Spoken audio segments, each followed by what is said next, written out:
दंडोत बंदन अनेक बार, सर्व कला समरथ, सर्व कला समरथ, डोलन तेरा को प्रभु, नानक दे कर हाथ। वाहिगुरु जी का खालसा, वाहिगुरु जी की फतेह। धन गुरु अर्जन देव साहब महाराज ने जो कार सेवा का कुंभ लगाया है, संगतां अपनियां झोलियां भर रਹੀਆਂ ने, उस कार सेवा दौरान ਅਸੀਂ महान गुरसिखां ਦੇ ਜੀਵਨ ਦੇ ਦਰਸ਼ਨ ਕਰ ਰਹੇ ਹਾਂ कि महाराज ने ਉਹਦੀ ਝੋਲੀਆਂ किस तरह ਭਰੀਆਂ। ਕੁਝ ਤੇ ਬ੍ਰਹਮ ਗਿਆਨੀ ਦੀ ਅਵਸਥਾ ਵਿੱਚ ਸੀ ਜੋ ਸੇਵਾ ਕਰ ਰਹੇ ਸੀ, ਤੇ ਕੁਝ ਨੇ ਬ੍ਰਹਮ ਗਿਆਨ ਦੀ ਜਿਹੜੀ ਅਵਸਥਾ ਹੈ ਉਹ ਪ੍ਰਾਪਤ ਕੀਤੀ। ਜਿਸ ਸਥਾਨ ਦੀ ਜਿਹੜੀ ਸੇਵਾ ਹੈ ਉਹ ਬ੍ਰਹਮ ਗਿਆਨੀ ਆਪ ਆ ਕੇ ਕਰਨ, ਅੱਗੇ ਮਹਾਰਾਜ ਕਿਰਪਾ ਕਰਨਗੇ, ਅਸੀਂ ਦਰਸ਼ਨ ਕਰਾਂਗੇ। ਗੁਰੂ ਮਹਾਰਾਜ ਦੱਸਣਗੇ ਕਿ ਆਪ ਹਰ ਵੀ ਆ ਕੇ ਪ੍ਰਤੱਖ ਅਕਾਲ ਪੁਰਖ ਵਾਹਿਗੁਰੂ ਨੇ ਵੀ ਆ ਕੇ ਇਸ ਸਥਾਨ ਤੇ ਸੇਵਾ ਕੀਤੀ। ਜਦੋਂ ਅਸੀਂ ਕਹਿੰਦੇ ਸੰਤਾਂ ਕੇ ਕਾਰਜ ਆਪ ਖਲੋਇਆ, ਹਰ ਕੰਮ ਕਰਾਵਣ ਤੇ ਐਸੇ ਸਥਾਨ, ਐਸੇ ਤਾਲ ਦੀ ਸੇਵਾ ਜਿਹਦੇ ਵਿੱਚ ਹਰੀ ਪਰਮਾਤਮਾ ਆਪ ਵੀ ਆਏ ਤੇ ਉਹਨਾਂ ਦੇ ਪਿਆਰਿਆਂ ਨੇ ਵੀ ਸੇਵਾ ਕੀਤੀ। ਕੈਸੀ ਮਹਾਨਤਾ ਹੈ ਉਸ ਸਥਾਨ ਦੀ। ਤਾਂ ਹੀ ਅਸੀਂ ਸ਼ਰਧਾ ਨਾਲ ਹਰ ਰੋਜ਼ ਅਰਦਾਸ ਵਿੱਚ ਬੇਨਤੀਆਂ ਕਰਦੇ ਹਾਂ। ਸ਼੍ਰੀ ਜਦੋਂ ਮੰਗਦੇ ਹਾਂ ਸਿੱਖਾਂ ਲਈ, ਸਿੱਖਾਂ ਨੂੰ ਸਿੱਖੀ ਦਾਨ, ਕੇਸ ਦਾਨ, ਰਹਿਤ ਦਾਨ, ਵਿਵੇਕ ਦਾਨ, ਦਿਸ਼ਾ ਦਾਨ, ਭਰੋਸਾ ਦਾਨ, ਦਾਨਾ ਸਰਦਾਨ, ਨਾਮ ਦਾਨ। ਫਿਰ ਅੱਗੇ ਕੀ ਮੰਗਦੇ ਹਾਂ? ਸ਼੍ਰੀ ਅੰਮ੍ਰਿਤਸਰ ਸਾਹਿਬ ਜੀ ਦੇ ਦਰਸ਼ਨ, ਇਸ਼ਨਾਨ, ਚੌਂਕੀਆਂ, ਝੰਡੇ, ਬੁੱਗੇ, ਜੁਗੋ ਜੁਗ ਅਟਲ, ਧਰਮ ਦਾ ਜੈਕਾਰਾ, ਖਾਲਸਾ ਜੀ ਬੋਲੋ ਜੀ। ਕਿਉਂਕਿ ਸਥਾਨ ਦੀ ਮਹਾਨਤਾ ਬਹੁਤ ਹੈ। ਉਹਨਾਂ ਦੇ ਦਰਸ਼ਨ ਕਰ ਰਹੇ ਹਾਂ। ਮਹਾਰਾਜ ਹੁਣ ਭਾਦੋ ਦੀ ਪੁੰਨਿਆ ਦਾ ਸਮਾਂ ਆ ਗਿਆ। ਇਸ ਸਾਲ ਜਦੋਂ ਹਰ ਸਾਲ ਇਸ ਮਹੀਨੇ ਵਿੱਚ ਗੁਰੂ ਸਾਹਿਬ ਗੋਇੰਦਵਾਲ ਸਾਹਿਬ ਜਾਇਆ ਕਰਦੇ। ਗੋਇੰਦਵਾਲ ਸਾਹਿਬ ਕਿਉਂ ਜਾਇਆ ਕਰਦੇ? ਕਿਉਂਕਿ ਧੰਨ ਗੁਰੂ ਅਮਰਦਾਸ ਜੀ ਮਹਾਰਾਜ ਦੀ ਜਿਹੜੀ ਬਰਸੀ ਹੈ ਉਹ ਇੱਥੇ ਮਨਾਈ ਜਾਂਦੀ ਤੇ ਮਹਾਰਾਜ ਇਹਦੇ ਵਿੱਚ ਆਪ ਜਾ ਕੇ ਹਾਜ਼ਰੀ ਕਰਦੇ। ਜਦੋਂ ਇਸ ਵਾਰ ਮਹਾਰਾਜ ਭਾਦੋ ਦੀ ਪੁੰਨਿਆ ਨੂੰ ਜਾਣ ਕੇ ਗੋਇੰਦਵਾਲ ਸਾਹਿਬ ਗਏ ਤੇ ਬਹੁਤ ਸੰਗਤਾਂ ਵੀ ਮਹਾਰਾਜ ਦੇ ਨਾਲ ਗਏ। ਬੜੇ ਰੁਝੇਵੇਂ ਨੇ ਮਹਾਰਾਜ ਦੇ, ਕਿਉਂਕਿ ਮਹਾਰਾਜ ਕਾਰ ਸੇਵਾ ਕਰਾ ਰਹੇ ਨੇ, ਪਰ ਤਾਂ ਵੀ ਮਹਾਰਾਜ ਵੱਡੇ ਗੁਰਾਂ ਦੀ ਜਿਹੜੀ ਬਰਸੀ ਹੈ ਗੋਇੰਦਵਾਲ ਸਾਹਿਬ ਆਪਣੇ ਨਾਨਾ ਜੀ ਦੀ, ਉੱਥੇ ਜਾਂਦੇ ਤੇ ਮਹਾਰਾਜ ਦੀ ਪੂਰੀ ਉਹ ਦਿਨਚਰਿਆ ਜੋ ਦਰਬਾਰ ਸਾਹਿਬ ਹੈ ਉਹ ਗੋਇੰਦਵਾਲ ਸਾਹਿਬ ਵੀ ਰਹਿੰਦੀ ਹੈ ਕਿ ਸਵਾ ਪੈਰ ਰਾਤ ਰਹਿੰਦੇ, ਉੱਠ ਜਾਣਾ, ਇਸ਼ਨਾਨ ਸੋਧਣਾ, ਫਿਰ ਮਹਾਰਾਜ ਆਪਣੇ ਨਿਜ ਸਰੂਪ ਵਿੱਚ ਸਮਾਧੀ ਵਿੱਚ ਲੀਨ ਹੋ ਜਾਂਦੇ। ਜਿਹੜੀ ਆਨੰਦ ਦੀ ਸਮਾਧੀ ਹੁੰਦੀ ਹੈ ਜਿਹਦੇ ਵਿੱਚ ਸੁੱਖ ਦੁੱਖ, ਕੋਈ ਕਲੇਸ਼, ਕੋਈ ਪਾਪ ਨਹੀਂ ਹੁੰਦਾ ਬੰਦਾ। ਮਹਾਰਾਜ ਆਪਣੇ ਨਿਜ ਸਰੂਪ ਵਿੱਚ ਲੀਨ ਹੋ ਜਾਣਾ ਤੇ ਰਾਗੀ ਸਿੰਘਾਂ ਨੇ ਜਦੋਂ ਰਾਗਾਂ ਵਿੱਚ ਸ਼ਬਦ ਗਾਇਨ ਕਰਨੇ ਨਾ ਆਸਾ ਦੀਵਾਰ ਦੇ, ਤੇ ਫਿਰ ਸ਼ਬਦ ਲਗਾਣੇ ਦਰਸ਼ਨਾਂ ਦੇ ਕਿ ਦਰਸ਼ ਤੇਰੇ ਕੀ ਪਿਆਸ ਮਨ ਲਾਗੀ। ਜਦੋਂ ਐਵੇਂ ਬੇਨਤੀਆਂ ਦੇ ਸ਼ਬਦ ਲਗਾਣੇ ਤੇ ਮਹਾਰਾਜ ਨੇ ਫਿਰ ਆਪਣੇ ਨਿਜ ਸਰੂਪ ਚੋਂ ਉੱਠ ਕੇ ਚਲੇ ਜਾਣਾ ਸੰਗਤਾਂ ਦੇ ਵਿੱਚ ਤੇ ਜਾ ਕੇ ਦਰਬਾਰ ਵਿੱਚ ਆਪਣੇ ਆਸਣਾ ਤੇ ਵਿਰਾਜਮਾਨ ਹੋਣਾ। ਸੰਗਤਾਂ ਨੇ ਦਰਸ਼ਨ ਕਰਨੇ ਤੇ ਆਪਣੇ ਭਾਗ ਬਣਾਏ। ਐਸਾ ਸਮਾਂ ਚੱਲ ਰਿਹਾ। ਜਦੋਂ ਮਹਾਰਾਜ ਕਥਾ ਉਪਦੇਸ਼ ਕਰਦੇ ਤੇ ਮਗਰੋਂ ਫਿਰ ਲੰਗਰ ਲੱਗ ਜਾਂਦੇ। ਇਸ ਤਰ੍ਹਾਂ ਗੋਇੰਦਵਾਲ ਸਾਹਿਬ ਦੀਆਂ ਸੰਗਤਾਂ ਬੜੇ ਲਾਹਾ ਲੈ ਰਹੀਆਂ ਨੇ। ਇਹ ਸੁਣ ਕੇ ਕਿ ਵੱਡੇ ਗੁਰੂਆਂ ਦੀ ਬਰਸੀ ਹੈ, ਪੰਜਵੇਂ ਪਾਤਸ਼ਾਹ ਆਪ ਆਏ ਹੋਏ ਨੇ, ਬੜੀ ਦੂਰੋਂ ਦੂਰੋਂ ਸੰਗਤਾਂ, ਕਹਿੰਦੇ ਦੇਸ਼ ਵਿਦੇਸ਼ਾਂ ਤੋਂ ਸੰਗਤਾਂ ਆ ਰਹੀਆਂ ਨੇ। ਕਿਉਂ? ਕਿਉਂਕਿ ਇੱਕ ਤੀਸਰੇ ਪਾਤਸ਼ਾਹ ਦੀ ਬਰਸੀ ਸਮਾਗਮ ਨੇ, ਇੱਕ ਪੰਜਵੇਂ ਪਾਤਸ਼ਾਹ ਆਪ ਹਾਜ਼ਰੀ ਭਰ ਰਹੇ ਨੇ ਤੇ ਦਰਬਾਰ ਸਾਹਿਬ ਤੋਂ ਵੀ ਕਾਰ ਸੇਵਾ ਤੋਂ ਵੀ ਸੰਗਤਾਂ ਬਹੁਤ ਆਈਆਂ ਹੋਈਆਂ ਨੇ। ਇਸ ਕਰਕੇ ਸੰਗਤਾਂ ਦਾ ਭਾਰੀ ਇਕੱਠ ਜਾਣ ਕੇ ਦੇਸ਼ ਵਿਦੇਸ਼ ਤੋਂ ਸੰਗਤਾਂ ਹੋਰ ਆ ਰਹੀਆਂ ਨੇ ਦਰਸ਼ਨ ਮੇਲੇ ਕਰਨ ਲਈ ਤੇ ਕੁਝ ਸੇਵਾ ਦੀ ਭਾਵਨਾ ਵੀ ਜਾ ਕੇ ਸੇਵਾ ਕਰ ਲਈਏ, ਸੁੱਚੇ ਹੋ ਜਾਈਏ। ਜਦੋਂ ਮਹਾਰਾਜ ਦੇ ਦਰਬਾਰ ਲੱਗੇ ਨੇ ਤੇ ਇੱਕ ਕਹਿੰਦੇ ਨੇ ਭਾਈ ਆਉਂਦੇ ਨੇ, ਉਹਨਾਂ ਦਾ ਨਾਮ ਹੈਗਾ ਭਾਈ ਬਹੋੜਾ। ਜਦੋਂ ਮਹਾਰਾਜ ਦੇ ਦਰਸ਼ਨ ਕਰਨ ਆਉਂਦੇ ਨੇ ਤੇ ਆ ਕੇ ਨਾ ਜਦੋਂ ਦਰਸ਼ਨ ਕਰਦੇ ਨੇ, ਹਲੇ ਮਹਾਰਾਜ ਨੂੰ ਉਹਨਾਂ ਨੇ ਨਮਸਕਾਰ ਵੀ ਕੀਤੀ। ਜਾਣੋ ਕਿ ਆਏ ਨੇ, ਦਰਸ਼ਨ ਕਰ ਰਹੇ ਨੇ ਖੜੇ ਹੋ ਕੇ। ਦਰਸ਼ਨਾਂ ਵਿੱਚ ਐਸੀ ਤਾਬ, ਐਸੀ ਖਿੱਚ ਪੈ ਗਈ ਭਾਈ ਬਹੋੜਾ ਜੀ ਦੇ ਹਿਰਦੇ ਨੂੰ ਕਿ ਇੱਕ ਟੱਕ ਮਹਾਰਾਜ ਦੇ ਦਰਸ਼ਨ ਕਰੀ ਜਾ ਰਹੇ ਨੇ। ਦਰਸ਼ਨ ਕਰਦਿਆਂ ਅੱਖ ਨਹੀਂ ਝਪਕ ਰਹੀ। ਐਨੇ ਸੋਹਣੇ ਦਰਸ਼ਨ ਐਨੇ ਸੁਖ ਦੇਣ ਵਾਲੇ ਦਰਸ਼ਨ ਅੰਦਰ ਬਹੁਤ ਠੰਡਾ ਠੰਡਾ ਹੋਈ ਜਾ ਰਿਹਾ। ਹੁਣ महाराज ਨੂੰ ਥੋੜੀ ਹੋਸ਼ ਆती है तो भाई घोड़ा जी महाराज ਨੂੰ ਨਮਸਕਾਰ ਕਰਦੇ ਨੇ। ਨਮਸਕਾਰ ਕਰਕੇ ਫਿਰ ਉੱਠ ਕੇ ਦਰਸ਼ਨ ਕਰਨ ਲੱਗ ਜਾਂਦੇ ਨੇ, ਫਿਰ ਉੱਥੇ ਹੀ ਖੜੇ ਰਹਿ ਜਾਂਦੇ ਨੇ, ਜਾ ਕੇ ਸੰਗਤ ਵਿੱਚ ਬੈਠ ਹੀ ਨਹੀਂ ਰਹੇ, ਦਰਸ਼ਨ ਹੀ ਕਰੀ ਜਾ ਰਹੇ ਨੇ। ਹੁਣ ਜਦੋਂ ਖੜੇ ਨੇ ਤੇ ਗੁਰੂ ਅਰਜਨ ਦੇਵ ਮਹਾਰਾਜ ਦੀ ਨਜ਼ਰ ਪੈ ਜਾਂਦੀ। ਜਦੋਂ ਨਜ਼ਰ ਪੈਂਦੀ ਮਹਾਰਾਜ ਦੀ ਸਵੱਲੀ ਤੇ ਮਹਾਰਾਜ ਦੇ ਅੰਦਰ ਬਾਹਰ ਇੱਕਦਮ ਹੀ ਦੇਖ ਲੈਂਦੇ ਨੇ। ਮਹਾਰਾਜ ਆਵਾਜ਼ ਮਾਰ ਕੇ ਭਾਈ ਜੀ ਨੂੰ ਐ ਨਹੀਂ ਕਿ ਤੁਸੀਂ ਕੌਣ ਹੋ, ਮਹਾਰਾਜ ਅੰਤਰਜਾਮੀ ਧੰਨ ਗੁਰੂ ਅਰਜਨ ਦੇਵ ਮਹਾਰਾਜ ਜੀ ਕਹਿੰਦੇ ਨੇ ਭਾਈ ਬਹੋੜਾ ਕੀ ਕਿਰਤ ਕਰਦੇ ਹੋ, ਕੰਮ ਕੀ ਕਰਦੇ ਹੋ, ਗੁਜ਼ਾਰਾ ਘਰ ਦਾ ਕਿਸ ਤਰ੍ਹਾਂ ਚੱਲਦਾ ਹੈ। ਭਾਈ ਬਹੋੜਾ ਜੀ ਨੂੰ ਹਾਲੇ ਤੇ ਦਰਸ਼ਨਾਂ ਦੀ ਬੜੀ ਮਿਠਾਸ ਆ ਰਹੀ ਸੀ ਨਾ। ਜਦੋਂ ਮਹਾਰਾਜ ਨੇ ਐਵੇਂ ਦੇ ਵਚਨ ਸੁਣੇ ਕਿ ਭਾਈ ਬਹੋੜਾ ਕੀ ਕਿਰਤ ਕਰਦੇ ਹੋ, ਕਿਹੜੇ ਕੰਮ ਕਰਕੇ ਘਰ ਦੇ ਗੁਜ਼ਾਰੇ ਚੱਲਦੇ ਨੇ, ਤੇ ਕੰਬਾ ਹੀ ਛਿੜ ਗਿਆ, ਕੰਬੜੀ ਲੱਗਣ ਲੱਗ ਗਈ ਅੰਦਰੋਂ। ਕਹਿੰਦੇ ਮਹਾਰਾਜ ਜੇ ਤੁਸੀਂ ਨਾਮ ਬੁੱਝ ਲਿੱਤਾ ਤੇ ਕਿਰਤ ਵੀ ਤੁਸੀਂ ਬੁੱਝ ਲਿੱਤੀ ਹੈ। ਜੇ ਤੁਸੀਂ ਮੈਨੂੰ ਆਏ ਨੂੰ ਬੁੱਝ ਲਿੱਤਾ ਹੈ, ਮੇਰਾ ਨਾਮ ਬੁੱਝ ਲਿੱਤਾ ਹੈ, ਮੇਰਾ ਪਿਛੋਕੜ ਦੇਖ ਹੀ ਲਿਆ ਮਹਾਰਾਜ, ਤੇ ਤੁਸੀਂ ਮੇਰੀ ਕਿਰਤ ਵੀ ਬੁੱਝੀ ਹੈ। ਤੁਹਾਨੂੰ ਆਪ ਜੀ ਨੂੰ ਪਤਾ ਹੈ ਕਿ ਕੀ ਕਿਰਤ ਕਰਦੇ ਆ। ਮਹਾਰਾਜ ਕਹਿੰਦੇ ਸੰਗਤ ਵਿੱਚ ਦੱਸਣਾ ਕਰੋ। ਮਹਾਰਾਜ ਦੀ ਵੱਡੀ ਖੁਸ਼ੀ ਹੁੰਦੀ ਹੈ ਜੇ ਅਸੀਂ ਸੰਗਤ ਵਿੱਚ ਆਪਣਾ ਝੂਠ ਸੱਚ ਇਮਾਨਦਾਰੀ ਨਾਲ ਦੱਸ ਦਈਏ। ਮਹਾਰਾਜ ਪ੍ਰਸੰਨ ਹੁੰਦੇ ਨੇ ਜਦੋਂ ਕੋਈ ਸ਼ਰਨ ਵਿੱਚ ਆ ਕੇ ਸੱਚ ਦੱਸਦਾ ਹੈ ਨਾ, ਤੇ ਮਹਾਰਾਜ ਉੱਤੇ ਬੜੇ ਪ੍ਰਸੰਨ ਹੁੰਦੇ ਨੇ। ਕਹਿੰਦੇ ਜਦੋਂ ਮਹਾਰਾਜ ਨੇ ਕਿਹਾ ਵੀ ਸੰਗਤ ਵਿੱਚ ਦੱਸਣਾ ਕਰੋ, ਤੇ ਕਹਿੰਦੇ ਮਹਾਰਾਜ ਮੈਂ ਸੁਨਿਆਰਾ, ਮੇਰੀ ਜਿਹੜੀ ਕਿਰਤ ਹੈ ਉਹ ਸੁਨਿਆਰੇ ਦੀ ਹੈ। ਮੇਰੇ ਦਾਦਾ ਬਾਪ ਸਭ ਇਹ ਸੁਨਿਆਰੇ ਦਾ ਕੰਮ ਕਰਦੇ ਆਏ ਨੇ। ਤੇ ਮਹਾਰਾਜ ਕਹਿੰਦੇ ਫਿਰ ਜਿਹੜੀ ਕਿਰਤ ਕਰਦੇ ਹੋ ਉਹ ਸੁੱਚੀ ਹੈ, ਵੀ ਕਪੜ ਤੇ ਨਹੀਂ ਕਮਾਉਂਦੇ ਵਿੱਚ। ਹੁਣ ਹੋਰ ਕਪੜੀ ਛਿੜਦੀ, ਦੱਸਦੇ ਹੋਏ ਕਪੜੀ ਛਿੜ ਰਹੀ ਸੀ। ਮਹਾਰਾਜ ਨੂੰ ਅੱਗੇ ਹੱਥ ਜੋੜ ਕੇ ਬੇਨਤੀ ਕੀਤੀ, ਮਹਾਰਾਜ ਬਿਨਾਂ ਕਪਟ ਤੋਂ ਮੇਰਾ ਜਿਹੜਾ ਕੰਮ ਹੈ ਨਾ ਉਹ ਚੱਲਦਾ ਹੀ ਨਹੀਂ। ਮੈਨੂੰ ਆਦਤ ਹੀ ਇਸ ਤਰ੍ਹਾਂ ਦੀ ਪਈ ਹੋਈ ਹੈ ਮਹਾਰਾਜ ਕਪਟ ਦੀ। ਮੇਰੇ ਬਾਪ ਦਾਦਾ ਨੇ ਮੈਨੂੰ ਹੁਨਰ ਹੀ ਇਸ ਤਰ੍ਹਾਂ ਸਿਖਾਇਆ ਹੈ। ਇਹ ਵਿਚਾਰ ਕਦੀ ਮਨ ਚ ਆਈ ਨਹੀਂ। ਅੱਜ ਆਪ ਦੀ ਸੰਗਤ ਕਰਕੇ ਜਦੋਂ ਆਪ ਜੀ ਦੇ ਦਰਸ਼ਨ ਕੀਤੇ ਨੇ ਨਾ, ਤੇ ਕਪੜੀ ਛਿੜ ਲਈ ਆਪਣਾ ਕੰਮ ਸੋਚ ਕੇ। ਇਸ ਤੋਂ ਪਹਿਲੇ ਕਦੀ ਮਹਾਰਾਜ ਮੇਰੇ ਮਨ ਵਿੱਚ ਇਹ ਵਿਚਾਰ ਨਹੀਂ ਆਈ ਕਿ ਪਾਪ ਕੀ ਹੈ ਤੇ ਪੁੰਨ ਕੀ ਹੈ। ਮਹਾਰਾਜ ਮੇਰੇ ਕਦੀ ਵਿਚਾਰ ਨਹੀਂ ਹੋਈ ਐਸੀ। ਮੈਂ ਤਾਂ ਉਹ ਪਾਪੀ ਆ ਮਹਾਰਾਜ। ਅੱਜ ਆਪ ਜੀ ਦੀ ਕਿਰਪਾ ਨਾਲ ਮੈਨੂੰ ਆਪਣਾ ਆਪ ਦਿਸ ਆਇਆ ਹੈ ਕਿ ਜੇ ਮੇਰੇ ਮਾਤਾ ਪਿਤਾ ਜਿਨ੍ਹਾਂ ਨੇ ਮੈਨੂੰ ਜਾਇਆ ਹੈ ਨਾ, ਜੇ ਉਹ ਹੀ ਮੇਰੇ ਕੋਲ ਸੋਨੇ ਦੀ ਕੋਈ ਚੀਜ਼ ਗਹਿਣੇ ਬਣਵਾਉਣ ਆਉਣ ਲੱਗ ਜਾਣ ਨਾ ਮਹਾਰਾਜ, ਤੇ ਮੈਂ ਉਹਨਾਂ ਦਾ ਵੀ ਚੌਥਾ ਹਿੱਸਾ ਰੱਖ ਕੇ ਉਹਨਾਂ ਨੂੰ ਗਹਿਣੇ ਦਾਂਗਾ। ਮੈਂ ਚੌਥਾ ਹਿੱਸਾ ਰੱਖ ਲੈਣਾ। ਤਾਂ ਹੀ ਵੱਡੇ ਬਜ਼ੁਰਗ ਕਹਿੰਦੇ ਨਾ ਕਿ ਤੁਸੀਂ ਜੇ 3-4 ਵਾਰ ਸੁਨਿਆਰੇ ਕੋਲ ਚਲੇ ਜਾਂਦੇ ਹੋ ਚੀਜ਼ ਲੈ ਕੇ, ਚੀਜ਼ ਉਡੀ ਹੋ ਜਾਂਦੀ ਹੈ। ਕਹਿੰਦੇ ਕਿ ਮੈਂ ਤੇ ਉਹ ਪਾਪੀ ਹਾਂ ਕਿ ਆਪਣੀ ਜਾਈ ਜਿਹਨੇ ਮੈਨੂੰ ਜਾਇਆ ਮੈਂ ਆਪਣੀ ਮਾਂ ਨੂੰ ਨਾ ਬਖਸ਼ਾਂ, ਤੇ ਹੋਰਾਂ ਦਾ ਤੇ ਫਿਰ ਕਹਿਣਾ ਹੀ ਕੀ। ਮਹਾਰਾਜ ਕਹਿੰਦੇ ਜਾਣਦੇ ਹੋ ਕਿ ਜੋ ਤੁਸੀਂ ਇਸ ਜਨਮ ਵਿੱਚ ਕਿਰਤ ਕਰ ਰਹੇ ਹੋ, ਇਹਦਾ ਨਵੇੜਾ ਤੁਹਾਨੂੰ ਤੁਹਾਡੇ ਜੀਵ ਕੋਲੋਂ ਲਿੱਤਾ ਜਾਏਗਾ, ਤੇ ਕਈ ਜਨਮਾਂ ਤੱਕ ਦੁੱਖ ਭੋਗੋਗੇ ਇਸ ਗੱਲ ਦੇ। ਮਹਾਰਾਜ ਕਹਿੰਦੇ ਅੱਗੇ ਵੀ ਤੇ ਵੇਖ ਰਿਹਾ ਨਾ, ਕਈ ਜਨਮਾਂ ਤੱਕ ਦੁੱਖ ਭੋਗੋਗੇ। ਹੁਣ ਸੰਗਤ ਕੀਤੀ ਹੈ, ਕਬੀਰ ਜੀ ਦੀ ਬਾਣੀ ਕਹਿੰਦੀ ਹੈ ਕਿ ਬਹੁ ਪਰਪੰਚ ਕਰ ਪਰ ਤਨ ਲਿਆਵੇ, ਸੁਖ ਦਾਰਾ ਪਰ ਆਨ ਲੁਟਾਵੇ। ਇਹ ਭੁੱਲੇ ਮੇਰੇ ਮਨ ਜਿਹੜਾ ਹੈ ਕਪਟ ਨਾ ਕੀਜੈ, ਅੰਤ ਨਿਬੇਰਾ ਤੇਰੇ ਜੀ ਪੈ ਲੀਜੈ। ਕਿ ਜਿਹੜਾ ਕਪਟ ਕਰਦੇ ਹੋ ਇਹ ਮੇਰੇ ਭੁੱਲੇ ਮਨ, ਇਹ ਕਪਟ ਨਾ ਕਰ। ਚਾਹੇ ਤੂੰ ਸੁਖ ਤੇ ਦਾਰਾ ਤੇ ਆ ਕੇ ਆਪਣੀ ਪਤਨੀ ਤੇ ਪੁੱਤਰ ਤੇ ਆ ਕੇ ਲੁਟਾਉਂਦਾ ਹੈ, ਚਾਹੇ ਤੂੰ ਆਪਣੇ ਦੋਤਰਿਆਂ ਪੋਤਰਿਆਂ ਤੇ ਲੁਟਾਉਂਦੀ ਹੈ, ਚਾਹੇ ਤੂੰ ਲੁਟਾਉਂਦਾ ਹੈ, ਪਰ ਜੋ ਤੇਰਾ ਨਿਬੇੜਾ ਹੈ ਨਾ ਤੇਰੇ ਜੀ ਕੋਲੋਂ ਲਿੱਤਾ ਜਾਣਾ ਹੈ। ਕਿ ਤੂੰ ਇਹ ਕਪਟ ਕੀਤਾ ਬਾਕੀ ਸਾਰਿਆਂ ਨੂੰ। ਜਿੰਨੇ ਤੂੰ ਪੈਸੇ ਮੰਗੇ ਉਨੇ ਪੈਸੇ ਲੈਣ ਦੇ ਬਦਲੇ ਉਹਨਾਂ ਤੋਂ ਨਾ ਸਮਾਨ ਨਹੀਂ ਦਿੱਤਾ। ਮਹਾਰਾਜ ਕਹਿੰਦੇ ਕਈ ਜਨਮਾਂ ਤੱਕ ਦੁੱਖ ਭੋਗਣੇ ਪੈਣਗੇ ਮਹਾਰਾਜ ਦੇ ਚਰਨਾਂ 'ਚ। ਮਹਾਰਾਜ ਤੁਸੀਂ ਬਚਾ ਲਓ ਹੁਣ ਇਹਨਾਂ ਦੁੱਖਾਂ ਤੋਂ। ਮਹਾਰਾਜ ਤੁਸੀਂ ਰਸਤਾ ਦੱਸੋ ਕਿਵੇਂ ਇਹ ਮੇਰੇ ਸਾਰੇ ਪਾਪ ਕਰਮ ਬਖਸ਼ੇ ਜਾਣਗੇ। ਆਪ ਜੀ ਦੀ ਸੰਗਤ ਐਸੀ ਹੈ ਮਹਾਰਾਜ, ਮੈਂ ਪਹਿਲੀ ਵਾਰੀ ਆਪਣਾ ਆਪਾ ਵੇਖ ਰਿਹਾ ਮਹਾਰਾਜ। ਮੈਂ ਆਪਣੇ ਆਪ ਨੂੰ ਇੰਨਾ ਪਾਪੀ ਤੇ ਪਹਿਲੀ ਵਾਰ ਵੇਖਿਆ। ਆਪ ਕਿਰਪਾ ਕਰੋ ਮੇਰੇ ਤੇ ਮਹਾਰਾਜ, ਮਹਾਨ ਕਿਰਪਾ ਕਰੋ ਜੋ ਮੇਰੇ ਪਾਪ ਬਖਸ਼ੇ ਜਾਣ। ਐਸਾ ਕੋਈ ਉਪਾਅ ਹੈ ਜਿਹਦੇ ਨਾਲ ਮੈਂ ਬਖਸ਼ਿਆ ਜਾਵਾਂਗਾ? ਮਹਾਰਾਜ ਕਹਿੰਦੇ ਹੈ ਕੋਈ ਪਾਪ ਉਸ ਦੇ ਸਾਹਮਣੇ ਠਹਿਰਦਾ ਨਹੀਂ ਹੈ। ਇੱਕ ਉਪਾਅ ਹੈ ਜਿਹਦੇ ਨਾਲ ਤੁਸੀਂ ਬਖਸ਼ੇ ਜਾਓਗੇ। ਉਹ ਕੀ ਉਪਾਅ ਹੈ?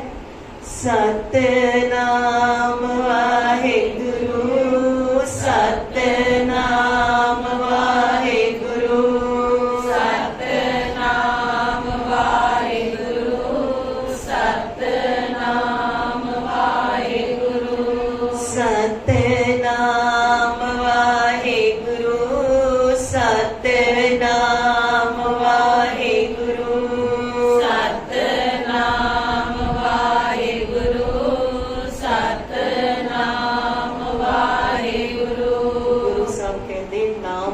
ऐसी ताकत है, नाम की एक चिंगारी विच ऐसी ताकत है कि करोड़ां जन्मां दे पाप जिहड़े नष्ट कर देती है।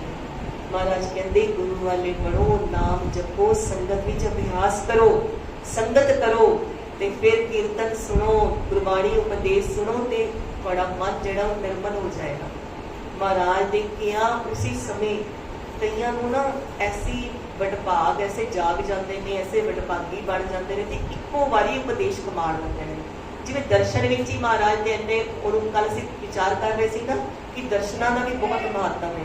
दर्शन करके ही खड़ा रह गया तो महाराज की स्वरली नज़र पै गई।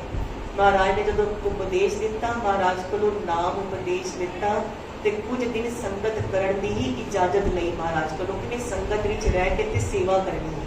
जब तक महाराज इत्थे गोइंदवाल साहब ने हुण संगतां दे झूठे बर्तन भी मांजदे ने ते नाम भी जपदे ने ते दोनों समय जो गुरबाणी उपदेश दीवान सजदे ने उन्हां विच भी हाजरी भरदे ने। एक कर्मां दा लेखा जिहड़ा ना महाराज कहते महाराज ने देख लिता सी कि किवें विचार ही नहीं जब कीती कभी पाप पुण्य दी अंदर गहरे बैठा होया। इहनूं कहंदे कर कर करना लिख लै जाओ, मतलब कर करके कर्म असीं अपने अंदर इन्ने गहरे लिख लैंदे आ कि सानूं फिर होश नहीं रहिंदी, असीं उवें ही कर्म दोबारा दोबारा करते रहंदे आ। ये विचार ही नहीं करते कि गलत हो रहा है कि सही हो रहा है। अगले जन्मां तक असीं लिख लैंदे अपने हाथ नाल ही कि असीं ये गलत कर्म करते करते। महाराज जदों संगत बख्शदे ने, जदों सोची पैंदी है ते पता चलता है। कहते एक बारी ना एक महापुरखा को एक परिवार लैके आया अपने एक जी नूं, उस जी नूं बड़े रोग सी, मतलब बड़ी रोगी काया सी ते कहते उन्हां अगे हत्थ पैर बड़े जोड़े, परिवार बड़ा मंदा सी भी जद दा होया इन्हां नूं रोग ही लगते रहंदे ने कोई ना कोई, ते कोई कल्याण दसो इहदी इहनूं क्यों इन्ने रोग लगदे ने। ते ओह महापुरख ना एकदम कहते ना कि बई मस्त विच आ गए या उन्होंने एकदम दस दिता। वैसे महापुरख एकदम कई बार गल खोल के दसते भी नहीं आप जी नूं। कहते उन्होंने कहा कि इहदे ना कर्म ही ऐसे कीते ने। जी किहड़े कर्म कीते ने? कहते पिछले जन्म च ना हलवाई हैगा सी ते इहदे मिठे नूं पै गईयां कीड़ियां। जदों कीड़ियां ते कीड़े मिठे नूं पै गए ना, इहने कहा मेरा नुकसान होएगा ते वो मिठा ही तल के सारे जिहड़े लोकां नूं वेचदा ते खिलाता। वो मिठा खराब तलिया होया खाण नाल जिन्ने जियां ने खाधा उन्होंने रोग लगे, उन्होंने सारिया के रोगों का बदलिया ने कल्ले एक शरीर को रोग। इन्ना कर्मां का प्रभाव होता है। इस करके जिहड़े कर्म ने अपनी किरत है जिहड़ी वो सुच्ची रखनी चाहिए। जो भैणां किरत करदियां ने वो भी अपनी किरत देखण कि सुच्ची करदियां ने। जिन्ने पैसे वो लैंदियां ने उन्ने पैसे का काम करके वो देंदियां ने, चाहे वो किसी बैंक च नौकरी कर रही ने, चाहे टीचर की नौकरी कर रही ने, या किसी के घर ही कोई काम कर रही ने हथी, चाहे झाड़ू का काम भी देने का कर रही ने। क्या ईमानदारी नाल जिन्ने पैसे मंगे ने उन्ने मिलते ने ते उन्ने दा काम करते हैं? या असीं साडे जिहड़े सरदार जी ने जो साडे वो किरत करके लियाते ने उन्होंने असीं कभी ऐ ते नहीं कहते कि नहीं तुसीं बेईमानी का धन भी अंदर लियाओ। असीं उन्होंने भी यही जिहड़ी प्रेरणा देनी है कि किरत सुच्ची रखो ताकि मेरे बच्चों की जिहड़ी फसल है ना वो चंगी होए। जिहड़ा किरत दा पानी है जिहड़ा फसल नूं लगना है, जे असीं वो पानी गलत पावांगे, दवाइयां जिहड़ियां ने जिहड़ियां फसल नूं जिहड़ियां पाणियां ने वो गलत पावांगे तो कीड़े लगणगे फसल नूं, फिर वो सही फसल नहीं होएगी, फिर बच्चे कहणे च नहीं आणगे, बच्चे मर्यादा विच नहीं रहणगे। इस करके हमेशा जिहड़ी किरत है उन्होंने सुच्चा ते सच्चा रखो कि जो असीं करते हाँ, जिन्ने असीं पैसे लैंदे हाँ, जिन्ना असीं पैसे मंग के दुध दिता दुध विच उन्ना पानी ते नहीं पाता। ये साडी अपनी विचार होनी चाहिए है। महाराज के इतिहास के दर्शन करने नाल इह सोचियां मिलदियां ने कि जीवन किवें बिताना। जदों महाराज की कृपा नाल महाराज के दीवान जिहड़े सज रहे ने उन्हां विच सेवा लैंदे ने, महाराज के लंगरां की सेवा करते ने, नाम नाल जुड़े ने। ते महाराज ने देखिया उह जिहड़ा नाम अंदर टिकाया सी ना भाई बहोड़ा जी ने, उन्होंने चंगे व्यापारी सी वो, ते चंगे व्यापारी की तरह उन्होंने नाम नूं ना अगे अगे होर अपने अंदर तुरंत बिठाना शुरू कर दिता है। हर तन के पर लिहो भंडार नानक गुरपूरे नूं नमस्कार भी करते ने। नमस्ता विच महाराज के चरणी भी लगे हुए ने ते हरि दे धन दे भंडार भी भरे जा रहे हैं। जदों महाराज ने ऐसा जीवन वेख्या तो भाई बहोड़ा जी को बुला के किया, जाओ हुण अपने घर जाओ, जाके अपने गृहस्थ जीवन वेखो, ਤੇ ਉਹਨਾਂ ਨੇ ਫਿਰ ਮਹਾਰਾਜ ਨੂੰ ਪੁੱਛਿਆ ਹੱਥ ਜੋੜ ਕੇ, ਮਹਾਰਾਜ ਤੁਸੀਂ ਸੋਚੀ ਪਾਓ ਮੈਂ ਕਿਰਤ ਕਿਹੜੀ ਕਰਾਂ। ਮਹਾਰਾਜ ਕਹਿੰਦੇ ਕਿਰਤ ਕੋਈ ਬੁਰੀ ਨਹੀਂ ਹੈ, ਕਿਰਤ ਜਿਹੜੀ ਮਰਜ਼ੀ ਕਰੋ, ਬਸ ਸੱਚੀ ਕਰਨੀ ਹੈ, ਈਮਾਨਦਾਰੀ ਦੀ ਕਰਨੀ ਹੈ, ਕਿਰਤ ਵਿੱਚ ਕਿਸੇ ਨੂੰ ਕੋਈ ਧੋਖਾ ਨਹੀਂ ਦੇਣਾ। ਮਹਾਰਾਜ ਨੇ ਇਹ ਜਦੋਂ ਉਪਦੇਸ਼ ਦੇ ਕੇ ਉਹਨਾਂ ਨੂੰ ਘਰ ਨੂੰ ਤੋਰਿਆ, ਫਿਰ ਮਹਾਰਾਜ ਸੰਗਤਾਂ ਨਾਲ ਆਪਣੇ ਦੁਬਾਰਾ ਦਰਬਾਰ ਸਾਹਿਬ ਆਉਂਦੇ ਨੇ। ਕਾਰ ਸੇਵਾ ਦੇ ਰੁਝੀਆਂ ਵਿੱਚ ਆ ਕੇ ਮਹਾਰਾਜ ਦੇਖਦੇ ਨੇ ਕਿ ਕੀ ਹੋ ਰਿਹਾ। ਹੁਣ ਉੱਥੇ ਪੌੜੀਆਂ ਦੀ ਸੇਵਾ ਹੋਣੀ ਹੈ ਕਾਰ ਸੇਵਾ ਵਿੱਚ ਸਰੋਵਰ ਦੇ ਤਾਲ ਦੀ, ਤੇ ਆਵੇ ਲੱਗਣੇ ਸ਼ੁਰੂ ਹੋ ਗਏ ਨੇ ਕਿ ਇੱਟਾਂ ਪਕਾਣੀਆਂ ਨੇ, ਇੱਟਾਂ ਚਾਹੀਦੀਆਂ ਨੇ, ਚੀਕਣੀ ਮਿੱਟੀ ਚਾਹੀਦੀ ਹੈ। ਇੱਥੇ ਮਹਾਰਾਜ ਦਾ ਹੋਰ ਵੀ ਚੋਜ ਕਰਦੇ ਨੇ। ਕਹਿੰਦੇ ਮਹਾਰਾਜ ਪਰ ਹੁਣ ਜੋ ਸੰਗਤ ਆਉਂਦੀ ਨਾ ਦੂਰੋਂ ਦੂਰੋਂ ਸੇਵਾ ਕਰਨ, ਕੋਈ 15 ਦਿਨ ਆਇਆ ਸੇਵਾ ਕੀਤੀ, ਕਿਸੇ ਨੇ ਮਹੀਨਾ ਕੀਤੀ, ਕਿਸੇ ਨੇ 2-2 ਮਹੀਨੇ ਦੀ ਕੀਤੀ। ਸੇਵਾ ਕਰਨ ਵਾਲਿਆਂ ਦੀ ਕਮੀ ਨਹੀਂ, ਗਿਣੇ ਨਹੀਂ ਜਾ ਸਕਦੇ। ਕਿਉਂ ਨਹੀਂ ਗਿਣੇ ਜਾ ਸਕਦੇ? ਕਹਿੰਦੇ ਗੁਪਤ ਰੂਪ ਵਿੱਚ ਵੀ ਬੜੀ ਰੂਹਾਂ ਆਉਂਦੀਆਂ ਨੇ ਸੇਵਾ ਕਰਨ, ਜਿਹੜੀਆਂ ਦਿਸਦੀਆਂ ਹੀ ਨਹੀਂ। ਕਈ ਐਸੀਆਂ ਰੂਹਾਂ ਨੇ ਜਿਨ੍ਹਾਂ ਕੋਲ ਐਸੀਆਂ ਤਾਕਤਾਂ ਨੇ, ਜਿਹੜੇ ਮਹਾਰਾਜ ਦੇ ਆਉਂਦੀਆਂ ਨੇ ਗੁਪਤ ਰੂਪ ਵਿੱਚ, ਪ੍ਰਗਟ ਹੋ ਕੇ ਸੇਵਾ ਕਰਦੀਆਂ ਨੇ ਗੁਪਤ ਰੂਪ ਵਿੱਚ। ਫਿਰ ਰਾਤੀ ਘਰਾਂ ਨੂੰ ਦੂਰ ਦੂਰ, ਕਾਬਲ ਦੀ ਮਾਈ ਦਾ ਜ਼ਿਕਰ ਆਉਂਦਾ ਹੈ, ਕਾਬਲ ਤੋਂ ਰੋਜ਼ ਆ ਕੇ ਸੇਵਾ ਕਰਦਾ ਸੀ ਮਹਾਰਾਜ ਦੇ ਦਰਬਾਰ ਵਿੱਚ। ਤੇ ਐਸੀਆਂ ਗੁਪਤ ਤੇ ਪ੍ਰਗਟ ਰੂਹਾਂ ਕਿੰਨੀਆਂ ਹੀ ਮਹਾਰਾਜ ਦੇ ਦਰਬਾਰ ਚ ਆਉਂਦੀਆਂ, ਜਿਹੜੀਆਂ ਸੇਵਾ ਕਰਦੀਆਂ, ਆਪਣੇ ਭੰਗ ਬਣਾਉਂਦੀਆਂ। ਜਦੋਂ ਹੁਣ ਮਹਾਰਾਜ ਕੋਲ ਛੁੱਟੀਆਂ ਮੰਗਣ ਸੰਗਤ ਆਉਂਦੀ ਨਾ, ਮਹਾਰਾਜ ਆਗਿਆ ਦਿਓ ਹੁਣ ਘਰ ਨੂੰ ਜਾਈਏ, ਤੇ ਮਹਾਰਾਜ ਨਾ ਆਗਿਆ ਦੇਣ ਟਾਈਮ ਹੁਣ ਨਵਾਂ ਚੋਜ ਕਰਦੇ, ਭਾਈ ਤੇਰੇ ਕਿੰਨੇ ਪੁੱਤ ਨੇ, ਕਿੰਨੇ ਜੀ ਉਹ ਕਰਦੇ? ਜੀ ਮੇਰੇ 4 ਪੁੱਤ ਨੇ। ਕਦੋਂ ਤੋਂ ਸਿੱਖੀ ਮਿਲੀ ਹੈ ਤੁਹਾਨੂੰ? ਕਹਿੰਦੇ ਮਹਾਰਾਜ ਸਾਡੇ ਦਾਦਾ ਦੀ ਟਾਈਮ ਤੋਂ ਸਾਡੇ ਕੋਲ ਸਿੱਖੀ ਹੈ, ਸਾਡੇ ਦਾਦਾ ਜੀ ਵੀ ਸਿੱਖ ਸੀ, ਸਾਡੇ ਪਿਤਾ ਜੀ ਵੀ ਸਿੱਖ ਸੀ। ਤੇ ਮਹਾਰਾਜ ਨੇ ਕਿਹਾ ਵੀ 4 ਨੇ ਤੇ 2 ਇੱਥੇ ਛੋੜ ਜਾਓ, ਜੋੜਾ 2 ਆਪਣੇ ਨਾਲ, ਇੱਥੇ ਜਿਹੜੀ ਦੁਕਾਨ ਪਾ ਕੇ ਦਿਓ ਇਹਨਾਂ ਨੂੰ, ਇੱਥੇ ਵਪਾਰ ਕਰਨਗੇ ਤੇ ਲਾਭ ਵੀ ਹੋਏਗਾ। ਮਹਾਰਾਜ ਨੇ ਹੁਣ ਬਾਜ਼ਾਰ ਵਸਾਣਾ ਹੈ, ਇੱਥੇ ਵਸੋ ਕਰਨੀ ਹੈ ਮਹਾਰਾਜ ਨੇ ਰਾਮਦਾਸਪੁਰੇ ਦੀ। ਤੇ ਜਿਹੜੇ ਅਸੀਂ ਗੁਰੂ ਕੇ ਬਾਜ਼ਾਰ ਜਾਂਦੇ ਆ ਨਾ, ਜਿਹੜਾ ਦਰਬਾਰ ਸਾਹਿਬ ਤੋਂ ਲੈ ਕੇ ਗੁਰੂ ਕੇ ਮਹਿਲ ਤੱਕ, ਗੁਰਦੁਆਰਾ ਸਾਹਿਬ ਤੱਕ ਗੁਰੂ ਕੇ ਬਾਜ਼ਾਰ ਨਾਮ ਤੋਂ ਬਾਜ਼ਾਰ ਹੈ, ਉਹ ਸਾਰਾ ਮਹਾਰਾਜ ਨੇ ਇਸੇ ਤਰ੍ਹਾਂ ਵਸਾਇਆ ਸੀ ਵੀ ਤੇਰੇ 2 ਲਾਲ ਨੇ, 1 ਲਾਲ ਇੱਥੇ ਛੱਡ ਜਾਓ ਵਪਾਰ ਕਰਨ ਲਈ, 1 ਨਾਲ ਵਾਪਸ ਲੈ ਜਾਓ। ਤੇ ਮਹਾਰਾਜ ਕੋਲ ਐਵੇਂ ਤੋਂ ਛੁੱਟੀ ਲੈਣ, ਜਦੋਂ ਅਸੀਂ ਇਹਦੇ ਵਿੱਚ ਵੀ ਇੱਕ ਰਮਜ਼ ਦੇਖੋ, ਜਦੋਂ ਅਸੀਂ ਘਰ ਵਾਪਸ ਜਾਣੇ ਨਾ ਸੰਗਤ ਤੋਂ ਬਾਅਦ, ਹੁਣ ਸੰਗਤ ਜਦੋਂ ਖਤਮ ਹੋਏਗੀ, ਦੀਵਾਨ ਦੀ ਸਮਾਪਤੀ ਹੋਏਗੀ, ਘਰ ਜਾਣ ਤੋਂ ਪਹਿਲੇ ਵੀ ਮਹਾਰਾਜ ਨੂੰ ਨਮਸਕਾਰ ਕਰਕੇ ਮਹਾਰਾਜ ਨੂੰ ਬੇਨਤੀ ਕਰਨੀ ਚਾਹੀਦੀ ਹੈ ਕਿ ਮਹਾਰਾਜ ਛੁੱਟੀਆਂ ਬਖਸ਼ੋ, ਘਰ ਜਾਈਏ, ਕੱਲ ਫਿਰ ਸੰਗਤ ਵਿੱਚ ਮਹਾਰਾਜ ਕਿਰਪਾ ਕਰਕੇ ਆਪ ਨੇ ਬੁਲਾ ਲੈਣਾ। ਮਹਾਰਾਜ ਐਸੀ ਕਿਰਪਾ ਕਰਨੀ ਕਿ ਕੱਲ ਫਿਰ ਆਪ ਜੀ ਦੇ ਚਰਨ ਪਰਸੀਏ, ਆਪ ਜੀ ਦੀ ਸੰਗਤ ਵਿੱਚ ਆ ਜੁੜੀਏ। ਜਦੋਂ ਅਸੀਂ ਮਹਾਰਾਜ ਕੋਲ ਇਜਾਜ਼ਤ ਮੰਗ ਕੇ ਜਾਂਦੇ ਆ ਨਾ, ਅਸੀਂ ਕਹਿੰਦੇ ਮੈਂ ਜਿੰਨੀ ਨਾਮ ਤੇ ਆਇਆ ਗਏ ਮਸਕਤ ਘਾਲ, ਮਸਕਤ ਘਾਲਣੀ ਹੈ ਤੇ ਨਾਮ ਤੇ ਆ ਕੇ, ਨਾਨਕ ਤੇ ਮੁਖ ਉਜਲੇ ਖੇਤੀ ਚ, ਉਹਨਾਂ ਦੇ ਮੁੱਖ ਹੀ ਉਜਲੇ ਹੁੰਦੇ ਤੇ ਉਹਨਾਂ ਨੂੰ ਹੀ ਛੁੱਟੀਆਂ ਮਿਲਦੀਆਂ ਨੇ। ਲੇਕਿਨ ਮਹਾਰਾਜ ਕੋਲੋਂ ਇਜਾਜ਼ਤ ਮੰਗਣ ਦੇ ਵਿੱਚ ਵੀ ਕਿੰਨੀ ਰਮਜ਼ ਹੈ। ਕਹਿੰਦੇ ਤੀਸਰੇ ਪਾਤਸ਼ਾਹ ਦੇ ਸਮੇਂ ਨਾ ਇੱਕ ਸਾਹੂਕਾਰ ਆਇਆ ਸੀ, ਮਤਲਬ ਮਹਾਰਾਜ ਕੋਲੋਂ ਇਜਾਜ਼ਤ ਮੰਗੀ ਜੱਥੇ ਨਾਲ ਕਿਸੇ ਘਰ ਜਾਈਏ, ਮਹਾਰਾਜ ਨੇ ਸਾਰੇ ਜੱਥੇ ਨੂੰ ਇਜਾਜ਼ਤ ਦੇ ਦਿੱਤੀ। ਧੰਨ ਗੁਰੂ ਅਮਰਦਾਸ ਮਹਾਰਾਜ ਨੇ ਸਾਹੂਕਾਰ ਨੂੰ ਕਿਹਾ ਕਿ ਭਾਈ ਤੂੰ ਨਹੀਂ ਜਾਣਾ। ਹੁਣ ਸਾਹੂਕਾਰ ਸੀ, ਸਾਹੂਕਾਰ ਦਾ ਮਤਲਬ ਕੀ ਹੈ? ਵਪਾਰ ਬੜਾ, ਜਿੰਨਾ ਵੱਡਾ ਵਪਾਰੀ ਹੁੰਦਾ ਉਹਦੇ ਵਾਸਤੇ ਬਹਿਣਾ ਉਨਾ ਹੀ ਔਖਾ ਹੁੰਦਾ ਹੈ। ਪਰ ਹੁਣ ਮਹਾਰਾਜ ਨੇ ਕਿਹਾ ਤੂੰ ਨਹੀਂ ਜਾਣਾ, ਤੇ ਚਲੋ ਰੁਕ ਗਿਆ। ਫਿਰ 2 ਦਿਨ ਬਾਅਦ ਕਾਲਾ ਪੈ ਕੇ ਮਹਾਰਾਜ ਇਜਾਜ਼ਤ ਛੁੱਟੀਆਂ ਬਖਸ਼ੋ। ਮਹਾਰਾਜ ਨੇ ਕਿਹਾ ਨਹੀਂ ਜਾਣਾ ਭਾਈ, ਤੈਨੂੰ ਕਿਹਾ ਮੈਂ ਤੂੰ ਨਹੀਂ ਜਾਣਾ। ਜਦੋਂ ਫਿਰ ਦੁਬਾਰਾ 1 ਦਿਨ ਬਾਅਦ ਫਿਰ ਕਾਲਾ ਪੈ ਕੇ ਮਹਾਰਾਜ ਇਜਾਜ਼ਤ ਬਖਸ਼ੋ। ਮਹਾਰਾਜ ਨੇ ਕੁਝ ਦਿਨਾਂ ਤੱਕ ਉਹਨੂੰ ਇਜਾਜ਼ਤ ਬਖਸ਼ੀ ਨਾ। ਫਿਰ ਜਦੋਂ ਇਜਾਜ਼ਤ ਮਿਲੀ ਨਾ, ਫਿਰ ਰਿਹਾ ਨਹੀਂ ਗਿਆ। ਮਹਾਰਾਜ ਕੋਲ ਪੁੱਛ ਲਿਆ, ਮਹਾਰਾਜ ਜੀ ਤੁਸੀਂ ਪਹਿਲੇ ਕਿਉਂ ਨਹੀਂ ਛੁੱਟੀਆਂ ਲਿੱਤੀਆਂ? ਸਾਰੇ ਮੇਰੇ ਨਾਲ ਦੇ ਆਏ ਸੀ, ਸਾਰੇ ਚਲੇ ਗਏ ਨੇ। ਮਹਾਰਾਜ ਕਹਿੰਦੇ ਵੀ ਅਸੀਂ ਆਪਣੇ ਦੁਆਰ ਤੇ ਆਏ ਦੀ ਸ਼ਰਮ ਰੱਖੀ ਸੀ। ਮਹਾਰਾਜ ਕਹਿੰਦੇ ਕਿਸ ਤਰ੍ਹਾਂ ਰੱਖੀ ਸੀ? ਕਹਿੰਦੇ ਦੇਖ ਲਿੱਤਾ ਸੀ ਤੂੰ ਇਜਾਜ਼ਤ ਮੰਗਣ ਆਇਆ ਸੀ ਵੀ ਤੇਰੇ ਰਸਤੇ ਵਿੱਚ ਹੀ ਮੌਤ ਹੋ ਜਾਣੀ ਹੈ।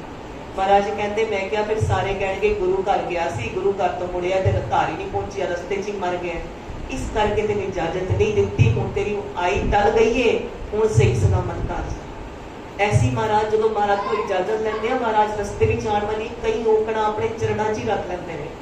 ਐਵੇਂ 10ਵੇਂ ਪਾਤਸ਼ਾਹ ਦੇ ਸਮੇਂ ਵੀ ਹੋਇਆ ਸੀ, ਜਦੋਂ ਇੱਕ ਜੱਥਾ ਆਇਆ, ਬੜੀ ਸੇਵਾ ਕੀਤੀ। ਉਹਦੇ 'ਚ ਇੱਕ ਬੱਚਾ ਸੀ ਛੋਟਾ 9 ਸਾਲ ਦਾ, ਉਹਨੇ ਬੜੀਆਂ ਸੇਵਾ ਕੀਤੀਆਂ। ਬੱਚੇ ਅੰਦਰ ਨਾ ਬੜੇ ਦੌੜ ਕੇ ਸੇਵਾ ਕਰਦੇ ਨੇ, ਬੜੇ ਖੁਸ਼ ਹੋ ਕੇ। ਬੱਚੇ ਨਿਰਵੈਰ ਹੁੰਦੇ ਨੇ ਅੰਦਰੋਂ, ਤੇ ਬੱਚੇ ਨੇ ਬੜੀ ਸੇਵਾ ਕੀਤੀ। ਬੱਚਾ ਬੜਾ ਨਾ ਸਿਹਤ ਵਾਲਾ ਸੀ, ਬੜਾ ਸੋਹਣਾ, ਬੜੀ ਸੇਵਾ ਕੀਤੀ ਦੌੜ ਕੇ।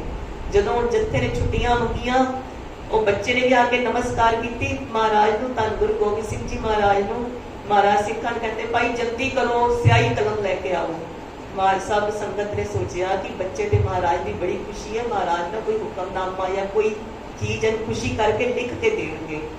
महाराज ने कहा जाओ कलम ते स्याही लेके आओ। महाराज ने कलम ते ना उहदे मत्थे ते वड्डा जिहा सिफर जीरो बनाता। महाराज ऐ क्यों बना दिता है?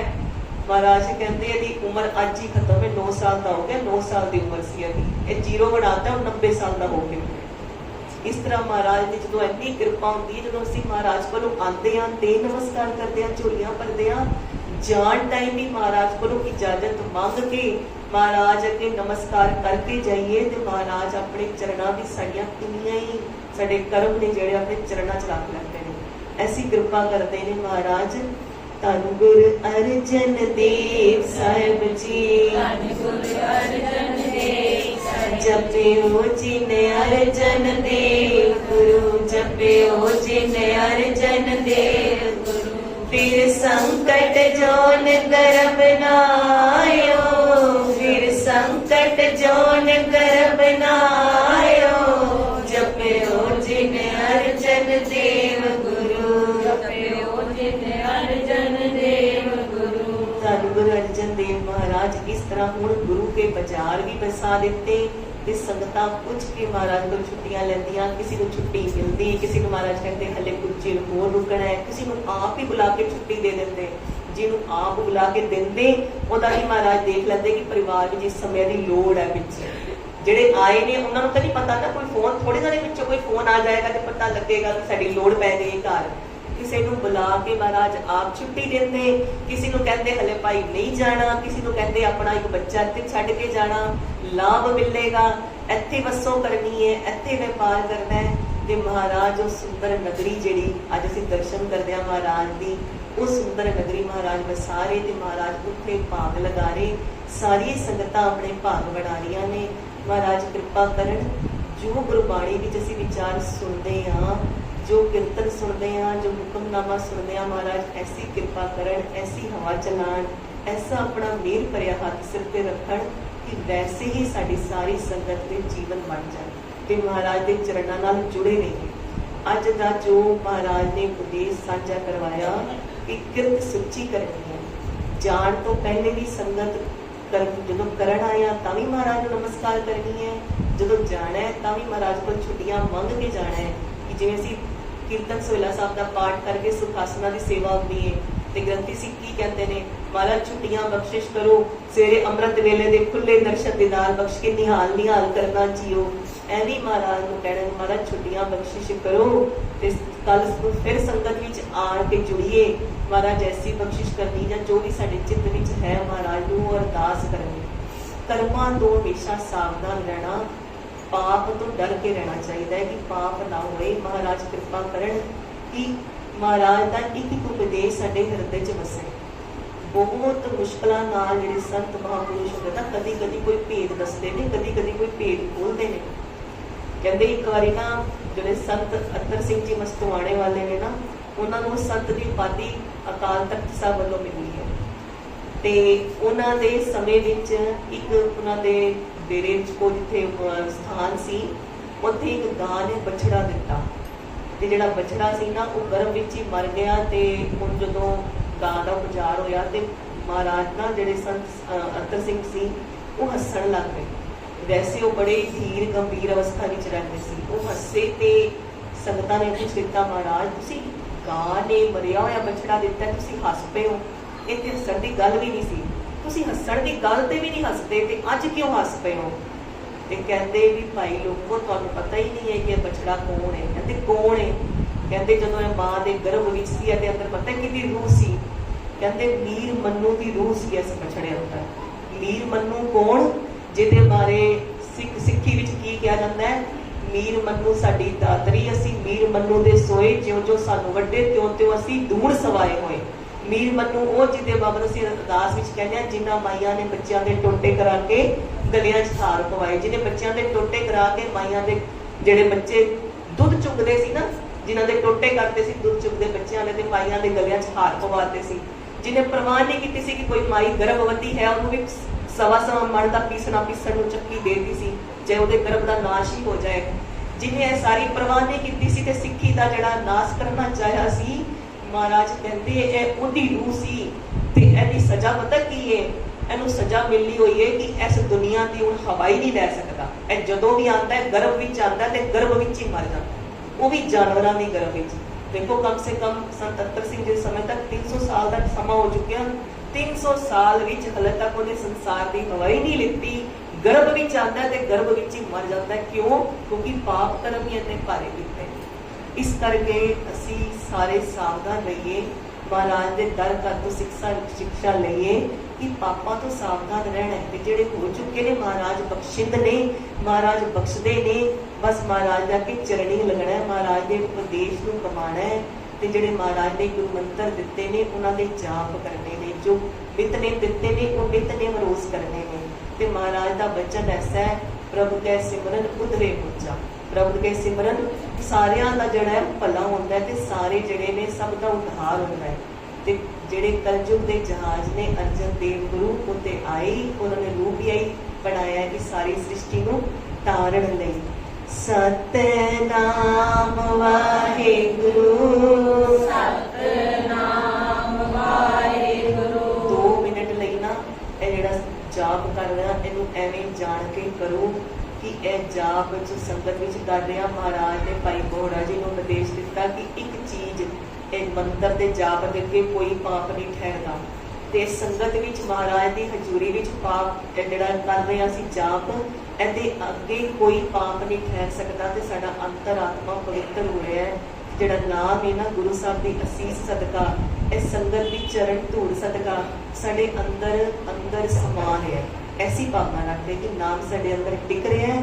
नाम दे टिकण सदका कोई पाप दुख तकलीफ कलेश ठहर नहीं सकती। ते साडे अंदर केवल चानण ते गुरु साहब की असीस तो इलावा कुछ है ही नहीं, क्योंकि जिथे गुरु साहब ने, जिथे गुरु साहब का नाम है नेरा उत्ते हो नहीं सकता।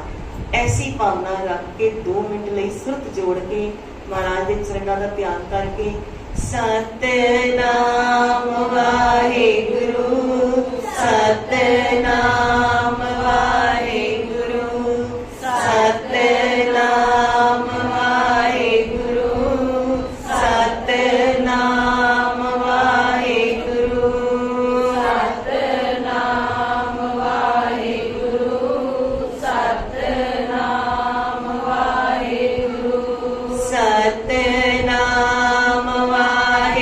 वाहिगुरु, सतनाम वाहिगुरु, सतनाम वाहिगुरु, सतनाम वाहिगुरु, सतनाम वाहिगुरु, सतनाम वाहिगुरु, सतनाम वाहिगुरु, सतनाम वाहिगुरु।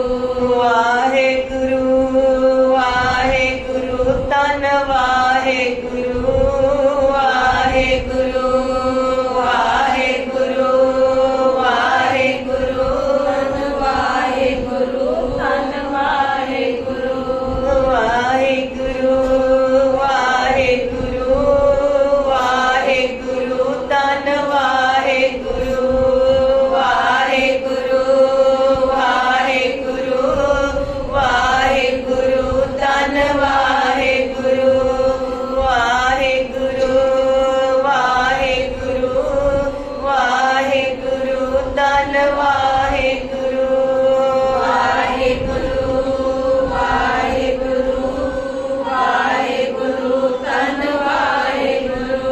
फिर संकट जोन करम नायो, जपयो जिन अर्जन देव गुरु। फिर संकट जोन करम नायो, जपयो जिन अर्जन देव गुरु, जपयो जिन अर्जन देव गुरु, जपयो जिन अर्जन देव गुरु। झूलते निशान रहे संत महाराज के, सजते दीवान रहे गुरु महाराज के। वाहिगुरु जी का खालसा।